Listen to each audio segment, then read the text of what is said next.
3월 9일 0시를 기준으로 총 누적 확진 환자 수는 어제 248명이 증가하여 7,382명입니다. 이 중에 격리 해제자는 어제 36명이 증가하여 166명이 격리 해제되었습니다. 사망자는 어제 한 분이 추가로 사망하셔서 51명이 사망하신 상황입니다. 지역별 통계를 보시면 아직까지는 대구와 경북의 환자 수가 90%를 차지하고 있는 상황입니다. 어제는 서울 지역이 10명, 경기 지역이 11명 증가가 있었습니다. 역학조사가 계속 진행 중에 있습니다. 현재 전국적으로 79.7% 정도는 집단 발생과의 연관성이 확인된 사례입니다. 이 중에서도 62.5%는 신천지하고 관련된 그런 집단 유행으로 판단하고 있습니다. 나머지 20.3%는 조사가 진행 중이거나 분류가 진행 중인 그런 사례입니다. 현재 대구 경북 지역에서는 신천지 신도 대상 조사가 마무리 단계에 이르면서 증가 추세가 다소 둔화하고는 있으나 여전히 의료기관, 사회복지시설 등을 중심으로 하는 추가 전파가 확인되고 있는 상황입니다. 이에 따라서 지자체는 의료기관, 사회복지시설 등과의 비상연락 체계를 계속 유지 점검하고 상황 발생 시 신속한 역학조사와 방역조치를 통해 추가 확산을 최소화해 주실 것을 당부드립니다. 아울러 서울, 경기 지역 등을 중심으로 소폭이지만 증가 추세가 확인되고 있어 예의주시하고 있습니다. 이들 지역은 주로 확진자의 접촉자를 중심으로 소규모 유행이 산발적으로 나타나고 있고 역학조사 및 방역 조치를 강화하며 추가 전파를 막기 위한 노력이 진행 중입니다. 이러한 소규모 사례가 고위험군이 많이 있는 의료기관, 특히 기저질환자들이 다수 입원해 있는 의료기관과 고령의 어르신이 다수 계시는 사회복지, 생활시설이나 아니면 닫힌 공간 내에서 밀접한 접촉이 일어나는 종교시설이나 다중이용시설 등으로 유입되지 않도록 철저히 관리를 하는 것이 중요한 상황입니다. 각 지자체들을 중심으로 긴장을 늦추지 말 것을 당부드립니다. 대표적인 그 집단 발병의 사례입니다. 의료기관은 서울 은평병원 등을 중심으로 해서 최근에 경기도 분당재생병원, 경남의 한마음창원병원 등 같은 그런 사례가 있었습니다. 일부는 이제 유행이 종료된 사례도 있지만 최근 들어 새롭게 병원 내 감염이 많이 보고되고 있는 상황입니다. 사회복지시설도 요양원, 실버타운, 재가센터 같은 그런 고령의 어르신들을 돌보고 있는 그런 사회복지시설에서의 발생이 보고되고 있어서 특히 고령이시기 때문에 시설 내에서의 전파로 인한 그런 사망의 가능성, 우려도 커지고 있는 그런 상황입니다. 종교시설도 마찬가지입니다. 최근에 줌바댄스라고 알려진 천안의 운동시설을 통해서도 밀폐된 실내 공간에서의 그런 시간 공유로 많은 환자가 보고가 되고 있는 그런 상황입니다. 이들 그 의료기관과 사회복지시설, 종교시설, 다중이용 실내시설에 대한 예방 조치와 정확한 그 신속한 역학조사 조치가 필요한 상황이라고 말씀드리겠습니다. 최근 임신부에서 코로나19 감염 사례가 7명 정도가 확인이 되었습니다. 코로나19 확진 시에 임신부하고의 관련돼서는 아직까지는 정보가 많지 않고 근거가 부족한 그런 상황입니다. 그러나 주로 호흡기 계통에서 비말과 접촉에 의해 전파되는 코로나19의 특성상 임신부에서 혈액이나 기타 출산 과정 등을 통해 태아로 전파될 확률은 낮은 것으로 학계는 알려져 있습니다. 하지만 임신부는 다른 그 일반 성인보다는 고위험군이기 때문에 면밀한 그런 모니터링과 관리가 필요한 상황입니다. 또한 어린이들의 코로나19 감염 양상에 대한 관심도 여전히 높아지고 있습니다. 중국 등에서는 어린이들이 중증까지 진행된 경우는 많지는 않다라고 알려져 있지만 이 부분도 더 정확하게 정보가 더 확인돼야 되는 그런 부분이 있습니다. 우리나라에서도 10세 미만의 환자는 66명, 0.9%가 확인되고 있고 대부분은 감염된 부모와의 접촉을 통해서 감염된 걸로 확인되고 있습니다. 이 중에서는 중증으로 이완된 사례는 아직까지는 없는 상황입니다. 중앙방역대책본부는 최근 세계적인 상황을 고려할 때 국내의 지역사회 전파 차단과 또 국외로부터의 추가 유입 억제 조치를 모두 병행해야 되는 그런 상황입니다. 현재 우리나라를 제외하고 총 96개국에서 10만여 명의 환자와 3,700여 명의 사망자가 발생했습니다. 세계보건기구에 따르면 현재까지 지역사회 전파가 발생하고 있는 국가는 총 53개국이며 최근에는 이탈리아, 이란 등에서 지역사회 전파 및 집단 발생으로 환자 발생이 급증하고 있습니다. 특히 프랑스, 독일, 스페인, 스위스, 영국 등 주요 유럽 국가를 비롯하여 미국, 일본 등에서도 200여 명 이상의 확진자가 확인되고 있어 이들 국가의 발생 및 유행 상황을 예의주시하는 게 필요합니다.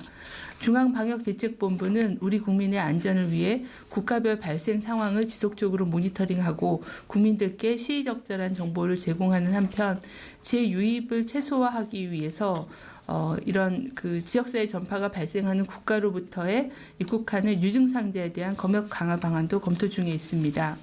또한 전 세계 유행 확산을 억제하기 위해 국가 간의 정보 공유 등 공조 체계를 강화하고 우리나라의 경험과 지식을 다른 국가들하고도 적극 협력하고 공조를 강화할 필요가 있다고 생각합니다. 중앙방역대책본부는 코로나19의 전파 경로가 대부분 비말과 접촉에 의한 전파 경로를 말씀을 드렸습니다. 이를 차단하기 위해서는 개인위생 수칙에 대한 준수와 사회적 거리두기를 실천해 주실 것을 당부를 드립니다. 지속적으로 말씀드렸던 사항입니다. 대표적인 그 전파 경로가 비말, 침방울로 인한 전파를 방지하기 위해서는 마주보고 대화할 때는 2m 정도의 거리를 두기, 기침할 때는 옷소매로 입과 코를 가리게 하는 기본적인 예방 수칙을 지키는 게 중요합니다. 또한 그 노출 표면의 접촉을 통한 전파를 방지하기 위해서는 손 씻기, 그리고 씻지 않은 손으로 눈, 코, 입 만지지 않기, 그리고 생활 공간에서 자주 노출되는 그런 표면을 깨끗하게 닦기 등의 실천을 당부를 드립니다. 이상입니다. 예, 질의응답 받도록 하겠습니다. 지역별로 3분 정도씩. 그동안 기회가 많이 없었던 분.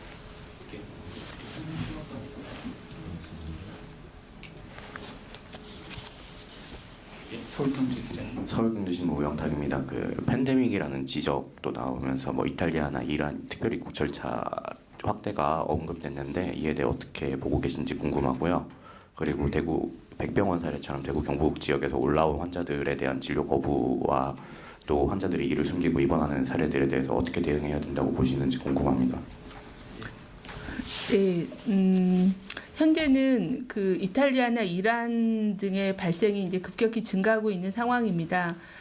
그런데 저희가 그 국내 그 출입국 통계를 보면은 코로나19가 발생하기 이전에 비해서 우리나라에 입국하는 입국자 숫자가 한 80% 감소한 상황입니다. 한 20% 정도로 많이 줄어있는, 중국뿐만 아니라 많이 줄어있는 그런 상황이어서 이란은 이제 현재는 입국자는 없고 이탈리아는 하루에 뭐 50명 미만의 입국자가 있는 상황이어서요. 이제 그 부분에 대해서도 우려도 보고 또 입국으로 인한 위험도도 보면서 적절한 조치를 취하려고 합니다. 만약에 그 발생 국가가 늘어나게 되면 한두 국가만을 대상으로 1:1 검역을 하는 것은 쉽지는 않습니다. 그럴 경우에는 유증상자들을 대상으로 해서 입국 당시에 정확한 검사나 보건교육, 상담 뭐 이런 조치들을 취하는 유증상자 중심의 그런 검역과 의료적인 그런 지원을 하는 그런 체계로 전환하는 게 적절하다고 생각하고 있고요. 어느 시기에 그렇게 할 건지에 대해서는 좀 더 유행 상황을 봐야 될 것 같습니다.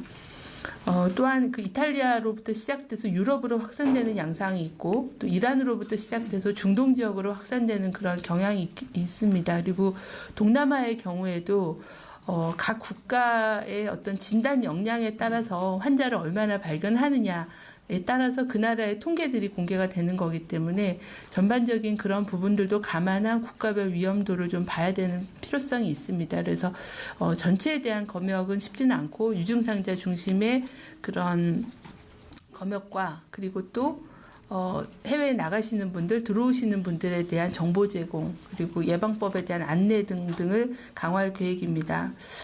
백병원 사례에 대해서는 저희도 안타깝게 생각합니다. 대구 지역인 경우에는 어느 정도 지역사회 감염이 있는 상황이기 때문에 병원 입장에서도 우려가 있고, 또 환자분 입장에서는 진료 거부에서 제때 치료를 못 받으실까에 대한 우려가 분명히 있다고 생각합니다. 하지만은 이제 어느 정도 위험 요인에 대한 말씀을 해주셔야지 적절한 검사와 또 사전 입원 전 격리나 이런 걸 통해서 검사를 하고 또 병원 내에 전파가 되는 것을 막을 수 있기 때문에 가능한 한 그런 정보를 제공하고, 또 병원은 거기에 적절한 격리와 검사를 통해서 진료할 수 있는 그런 체계가 좀 더 갖춰져야 되는 그런 상황으로 보입니다. 네, 그렇습니다. 예.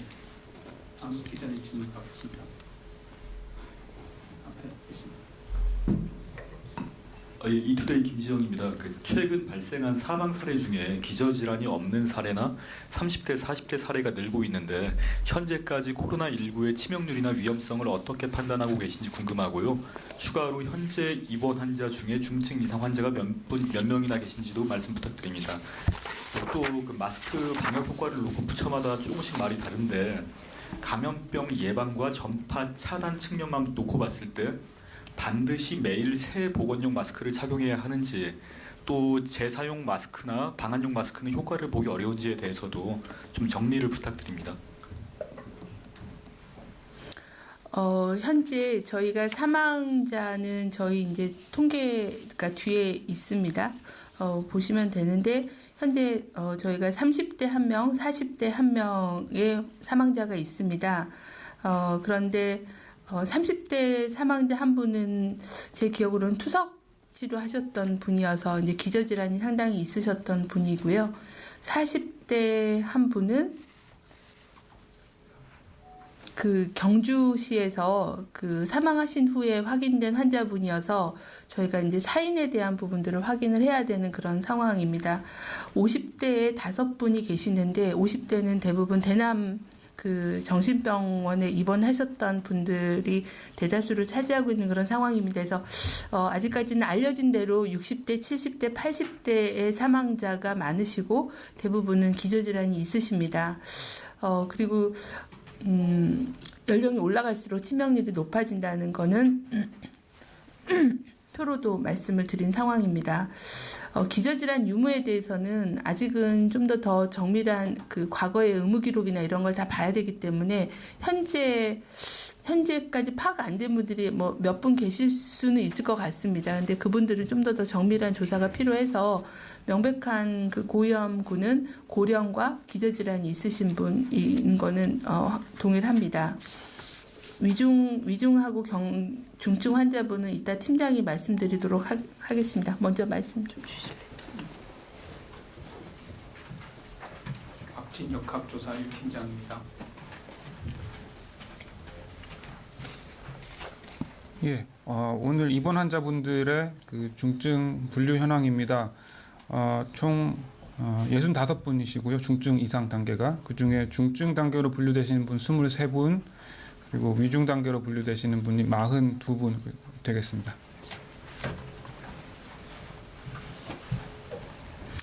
최근에 대구 지역에서 좀 고령 환자, 확진 환자들이 좀 많아지면서 위중한 환자의 숫자가 좀 많아진 상황입니다. 중증 치료 병원에서 적극적으로 치료를 하고 계시긴 한데 워낙 연령이 이제 고령이신 분들이 많다 보니까 사망자가 계속 늘고 있는 그런 상황입니다. 마스크 관련해서는 저희가 마스크를 어떤 경우에 꼭 써야 되는지에 대해서는 계속 홍보를 드렸습니다. 가장 필요한 사람은 당연히 의료인은 좀 논외로 하고요. 그다음에 일반인들이 마스크를 써야 되는 그런 우선순위는 첫 번째는 이제 호흡기 증상이 있으신 분들은 남에게 이걸 전파시켜주는 거를 차단하기 위해서 활동을 하시거나 의료기관을 방문하실 때는 남에게 전파시켜주는 차단하기 위해서 마스크를 쓰시는 거를 공고를 계속 드렸고요. 그리고 혹시 이제 노약자분들이 의료기관에 가실 때는 노출되실 수가 있기 때문에 그런 분들은 마스크 착용을 저희가 공고를 계속 드려왔습니다. 그리고 이제 그런 기침, 비말로 인한 전파를 차단하는 거는 마스크를 착용하는 것도 있지만 저희가 계속 기침 예절 말씀드렸던 옷소매로 입과 코를 가리고 기침하실 때 막아주는 것도 이제 남에게 대한 전파를 차단하는 그런 예방 수칙으로 계속 말씀을 드리고 있는 상황입니다. 그 마스크의 재활용이나 아니면은 면 마스크에 대한 효과에 대해서는 이제 식약처가 어느 정도 뭐 실험이나 테스트나 이런 걸 조금 거친 걸 가지고 재사용 방법이 되거나 아니면 안전하게 쓰는 방법 그리고 면 마스크를 써도 일정 부분 효과가 있다라는 그런 말씀을 드렸습니다. 저희가 방역 차원에서 말씀을 드리면 비말로 인한 그 전파를 차단하기 위한 방법이 여러 가지가 있는데 내가 마스크를 쓰는 것도 있을 수 있고 아니면 2m 거리 두기를 저희가 얘기 드리는 것도 결국은 비말이 튀어서 그게 나에게 바로 직접적으로 오는 것들을 좀 차단하는 그런 방법으로도 말씀을 드린 바가 있고요.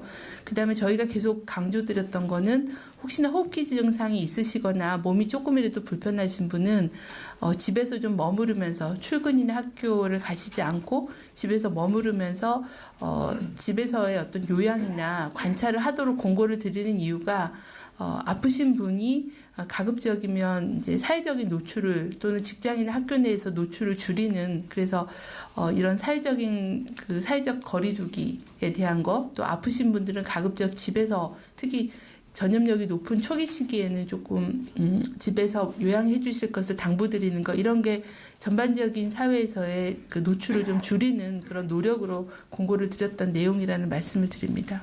예, 한 분 더 받고 세종으로 넘어가겠습니다.